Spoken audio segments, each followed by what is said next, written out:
You just watched a Formula One car scream past the grandstand. 20 cars, $20 million each, maybe more. You did the math in your head and thought, someone owns this.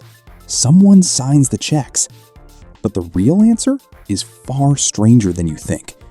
Because owning a Formula One team isn't really about racing at all. It's about surviving a financial machine that was built to make almost everyone lose money before they ever win a trophy. Here's what you assume happens. A billionaire buys a team. The team wins races. The winning brings sponsors. The sponsors bring profit. Simple, right? Wrong. For most of Formula One's history, that loop didn't exist. Teams burned cash for decades. Some folded mid-season. Some changed hands for a single dollar just to escape the debt attached to them.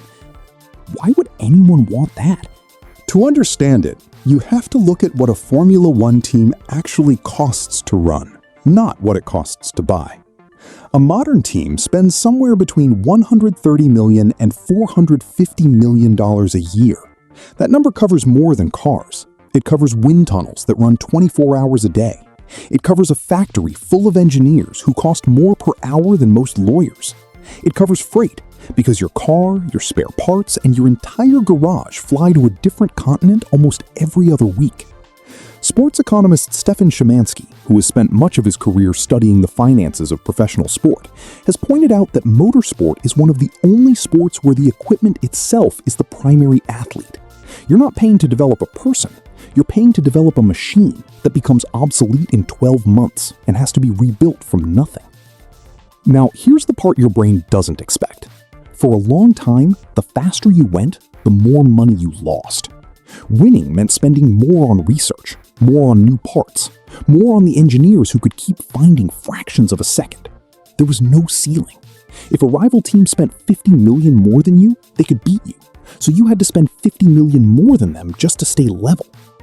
Journalist Christian Silt, who has tracked the sport's finances for years through his Formula Money research, has documented how this arms race quietly bankrupted or nearly bankrupted teams that once looked untouchable.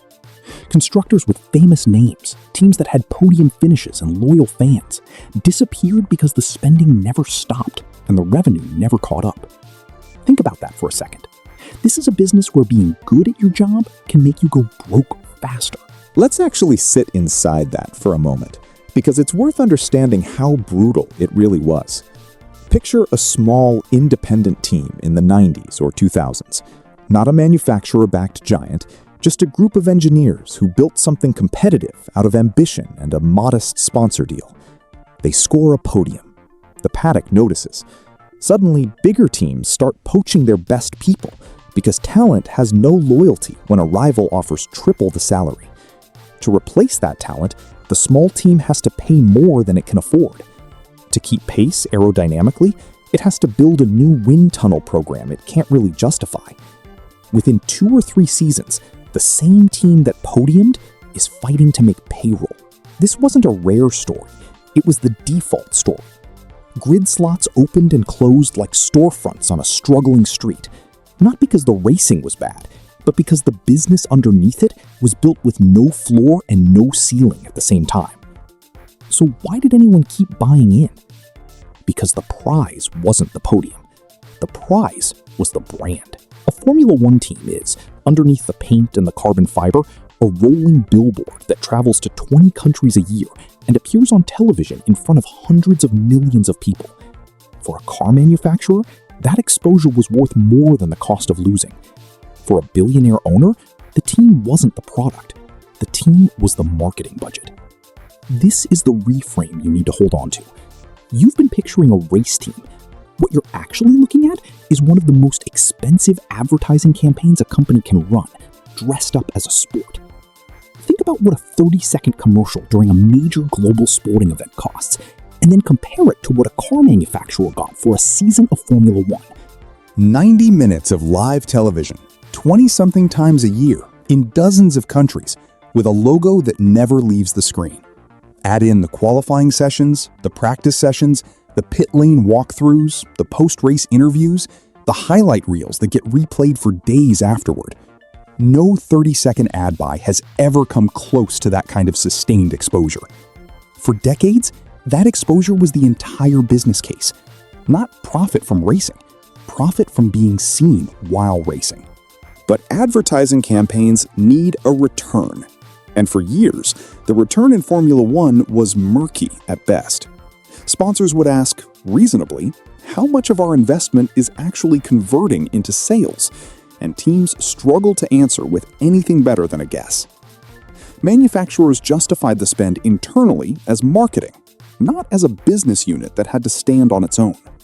Which meant the moment a boardroom changed hands, or a recession hit, or a new executive wanted to cut costs, Formula One programs were often the first thing crossed off the list. Entire manufacturer efforts, ones that had cost billions of dollars over a decade, were shut down in a single press release because the return on investment could never be cleanly proven. Then something changed the entire structure of the business, and almost nobody outside the paddock noticed it happen. In 2021, Formula One introduced a cost cap. Teams were now legally restricted in how much they could spend on the car itself, starting at around $145 million and adjusted slightly each year. This sounds like a small technical rule. It is actually one of the most significant financial interventions in the history of professional sport. Deloitte's Sports Business Group, which has spent years analyzing the finances of major sports leagues, has noted that spending caps like this one fundamentally change a business by disconnecting performance from unlimited investment. Suddenly, the team that spent the most didn't automatically win. The team that spent the smartest did. It's worth pausing on what the cap actually covers, because the details matter more than people assume. The cap applies to what's called car performance-related costs: research, development, manufacturing, and the personnel directly tied to building a faster machine. It deliberately excludes things like driver salaries, marketing spend, the top few executives at each team, and costs related to non-race activities like heritage events. That exclusion list wasn't an accident. It was a compromise, because you can't tell a global sport it's no longer allowed to pay its biggest stars or run its business development arm. But it did something quietly brilliant. It took the single largest and most reckless category of spending, the endless technical arms race, and put a hard, enforceable ceiling on it, while leaving the rest of the business free to grow as large as the market would allow. And here's the twist that almost nobody saw coming. The cost cap didn't just slow down spending. It made every team in the sport profitable, almost overnight. Once spending had a ceiling, but broadcast revenue, sponsorship, and race hosting fees kept climbing, the gap between cost and income didn't just close, it flipped. Teams that had lost money for 2 decades suddenly reported tens of millions of dollars in profit. Teams that once traded hands for $1 were now valued at over $1 billion. Analysts covering the sport, including those cited in Deloitte's annual review of sports finance, described this shift as one of the fastest value transformations any professional sport has undergone in modern history. You didn't need to win a single race to become worth 10 times more than you were 5 years earlier. You just needed the sport itself to become more valuable, and the cap to stop you from setting your own money on fire trying to keep up. To really feel the size of that shift, imagine 2 versions of the same team, 5 years apart. Version 1 is losing money every season, propped up by an owner who treats it as a hobby with a very expensive price tag. Every dollar of new sponsorship gets absorbed instantly by another round of the arms race, because standing still means falling backward. Version 2, just a handful of years later, has the exact same sponsors, the exact same broadcast deal growth, but now there's a hard limit on how much of that money can be reinvested into chasing lap time. The rest doesn't disappear. It falls straight to the bottom line. Same brand, same fan base, same races. Completely different business. That's not a small tweak. That's the difference between a hobby and an asset. This is where the economics get genuinely strange, because now the incentive isn't to spend at all. It's to spend exactly at the limit. No more, no less. And then extract every possible dollar from sponsorship, hospitality, merchandise, and streaming rights. A team's engineers are still chasing tenths of a second, but its owners are running something closer to a media company that happens to build a race car as its core content. Researchers who study franchise sports economics, including work referenced by Szymanski in his broader writing on sports finance, have made a similar point about American sports leagues that use salary caps. Once spending is capped, franchise value tends to rise sharply because the business becomes predictable enough for investors to trust it. Formula One is now living through exactly that pattern. So who actually profits from a Formula One team today? Not really the driver, at least not directly, though the best ones are paid enormous salaries for their name and their skill. Not even the sponsors, though their logos are the most visible part of the whole operation. The real profit sits with ownership groups who understood something most fans never think about. A Formula One team, once its costs are capped, behaves less like a sports club and more like a scarce, non-replicable asset. There were only 10 grid slots. There will probably only ever be 10. You cannot simply build an 11th team and enter it next season, the way you could open a new coffee shop down the street.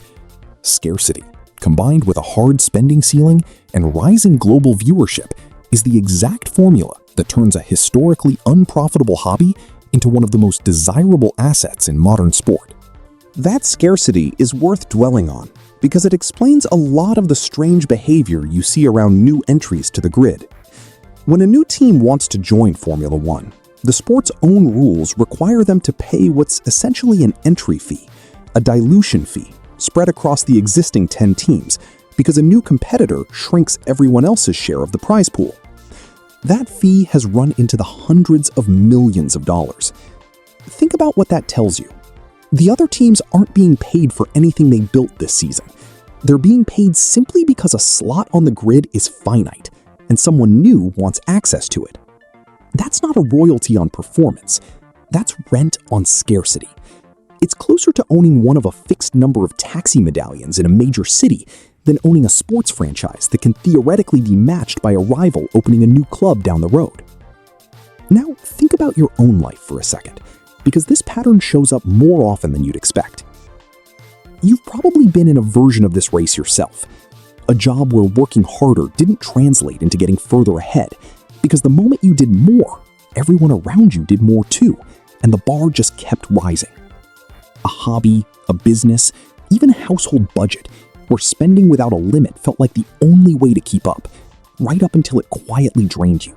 Formula One spent decades trapped in exactly that cycle. Teams didn't slow down because they got wiser. They slowed down because a rule forced a ceiling onto a system that had no natural stopping point. That's the part worth sitting with. Limits aren't always the enemy of ambition. Sometimes a hard ceiling is the only thing that turns a beautiful, obsessive, expensive chase into something that can actually sustain itself. Formula One didn't become one of the most valuable properties in sport by spending more. It became valuable the moment somebody finally told it to spend less. Let's slow down for a moment and look at where all that new money actually comes from, because this is the part most fans never see past the paddock wall. Broadcast rights are the biggest piece. Formula One sells the right to televise its races to networks around the world, and those contracts have exploded in value as the sport has grown in markets that barely cared about it a decade ago. The United States is the clearest example. Liberty Media, the American company that bought Formula One in 2017, poured resources into building an audience there, partly through a docuseries that turned drivers into recognizable characters instead of anonymous helmets. Business analysts covering the sport's American expansion have repeatedly pointed to that show as a case study in how storytelling, not lap times, is what actually converts a casual viewer into a paying fan. New fans mean new sponsors. New sponsors mean higher rights fees. Higher rights fees mean every team on the grid, even the smallest one, gets a bigger check at the end of the season, whether they finished first or last. It helps to understand how that money actually gets split, because it isn't divided evenly, and the way it's structured tells you something about incentives. A large portion of the commercial revenue Formula One generates gets paid out to the teams in what's often described as a prize fund, and that fund is split into layers. One layer rewards where each team finished in the championship, so performance still matters and still pays. But another significant layer is paid out regardless of finishing position, simply for having competed. And a portion of that is weighted toward the sport's most historically significant teams, essentially a long-standing loyalty bonus for constructors who helped build the championship's prestige in the first place. That means even the last-place team on the grid walks away from a season with a substantial payment, purely for existing inside a scarce, popular ecosystem. In almost no other industry does simply showing up guarantee a 9 or 10-figure payday. Then there's race hosting fees. Cities and countries pay enormous sums, sometimes tens of millions of dollars a year, just for the right to host a Grand Prix weekend. Why would a government spend that kind of money on a car race? Tourism, prestige, and the kind of global television exposure that a normal advertising budget could never buy. That money flows back into the sport's central pool, and a share of it eventually reaches every team, again, regardless of where they finished on the track. It's worth asking why a city would think this trade makes sense. A Grand Prix weekend fills hotels, restaurants, and flights for the better part of a week, and it puts the host city's skyline on television screens in living rooms across the planet, often during prime viewing hours in multiple time zones at once. Some cities treat it as a tourism campaign they couldn't otherwise afford. Others treat it as a statement, a way of signaling that they belong on the same stage as the world's other major capitals. Either way, the calculation isn't really about the race itself, it's about everything the race drags in behind it.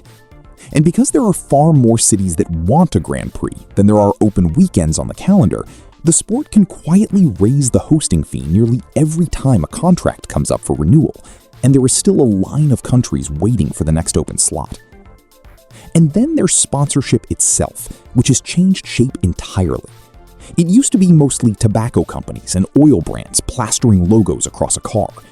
Now it's technology companies, finance firms, and consumer brands who want to be seen next to a sport that suddenly looks young, global, and aspirational. A logo on a car that finishes 9th is still seen by more people in 90 minutes than most companies could reach in a year of traditional advertising. This shift in who sponsors the sport is itself a signal worth noticing. Tobacco and oil sponsors wanted association with speed, danger, and a certain kind of old-world glamour, and they largely stayed in the background, happy with a logo and little else. The newer wave of sponsors want something different. They want data partnerships, behind-the-scenes content, driver access, and a presence in the docuseries culture that now surrounds the sport. That's a more expensive, more integrated kind of sponsorship. And teams have built entire departments just to manage and package that access, turning what used to be a static decal on a car into an ongoing content relationship that runs all year, not just on race weekends. Put those 3 revenue streams together: broadcast rights, hosting fees, and modern sponsorship, and you start to see why the cost cap mattered so much. The money coming in kept growing. The money going out finally stopped growing with it. That gap is where the profit lives. Here's a question worth asking yourself. If spending is capped for everyone, what actually separates a winning team from a losing one now? The answer isn't cash, it's judgment. Under a cost cap, every dollar has to be allocated with precision because there's no unlimited pool to cover a mistake. Teams now employ specialists whose entire job is deciding where within that fixed budget to invest: in aerodynamics, in a particular engineer's salary, in a wind tunnel session, in a single new part for a single race. This is closer to running a hedge fund than running a garage. You're not just building a fast car anymore, you're solving a constrained optimization problem with a stopwatch attached to it. That shift explains something else you may have noticed if you followed the sport casually. Teams that were once famous for outspending everyone have started losing ground to teams that were simply smarter with a smaller number. Scrappy, well-run operations can now compete with historically dominant giants because the giants no longer have the one advantage that used to guarantee a win: unlimited money. There's a second-order effect here too, one that shows up less in headlines and more in how teams are actually structured behind the scenes. Because every dollar is scrutinized, teams have started investing heavily in something that used to be an afterthought: financial and operational strategy itself. Where a decade ago the most prized hire might have been a star aerodynamicist, now teams are just as protective of the people who decide how the budget gets allocated across a season. Getting a part slightly wrong under the old system just meant spending more to fix it. Getting a part wrong under a cost cap means that money is gone, and it can't be spent twice. A miscalculated upgrade isn't just a technical failure anymore. It's a resource that can never be recovered for the rest of the year. That single change in consequence has reshaped how these organizations think, plan, and hire, almost as much as it has reshaped how fast the cars go. This is where it's worth zooming out even further. What happened in Formula One isn't unique to racing. Economists who study professional sports leagues, including salary cap systems in American football and basketball, have observed the same pattern again and again. Remove the ceiling, and the richest organizations win by simply outspending everyone else, which eventually bores fans and bankrupts smaller franchises. Add a ceiling, and competition tightens, valuations rise, and the whole league becomes healthier as a business, even though individual teams technically have less freedom than before. Restriction, in the right place, doesn't shrink an industry. It can be the exact thing that lets it finally grow. It's tempting to think this is simply a story about racing, or even just a story about sport. But it's really a story about how any industry behaves when growth has no natural limit built into it. Think about industries that have gone through their own version of an unregulated arms race. Environments where the only way to compete was to spend more than the last player, right up until the entire sector became fragile, top-heavy, and dependent on a handful of giants who could absorb the losses everyone else couldn't. Formula One is one of the clearer, more visible examples of that pattern playing out, because you can literally watch it happen on a racetrack 20 times a year in real time. But the underlying lesson isn't really about cars. It's about what happens when a system rewards spending itself, rather than rewarding the outcome that spending was supposed to produce. There's also a quieter lesson buried in this story about who actually captures value once a system stabilizes. In the chaotic, uncapped era, the people closest to the action, the engineers, the mechanics, the small, independent owners, absorbed almost all of the risk, while the upside stayed murky and unreliable for everyone. Once the system stabilized under a cap, the risk dropped dramatically. But the ownership groups, who had stuck around long enough to survive the chaos, were the ones positioned to capture the reward. That's not a coincidence, and it's not unique to racing either. It's a pattern that shows up whenever an unstable, high-burn industry finally matures into a predictable one. The early builders often bear the cost of proving the model works. The later owners, or the ones who simply outlasted the turbulence, are frequently the ones who get to cash in once the model finally does. So, the next time a Formula One car screams past you on a screen or a straightaway, you'll know what you're really looking at. Not just $20 million of machine, not just a driver chasing a podium. You're looking at one of the clearest examples in modern business of a simple, almost boring truth. The real money was never in the race. It was in knowing exactly when to stop spending to win it. And maybe that's the part worth carrying with you longer than any lap time or any final standings. Ambition without a ceiling doesn't just risk failure.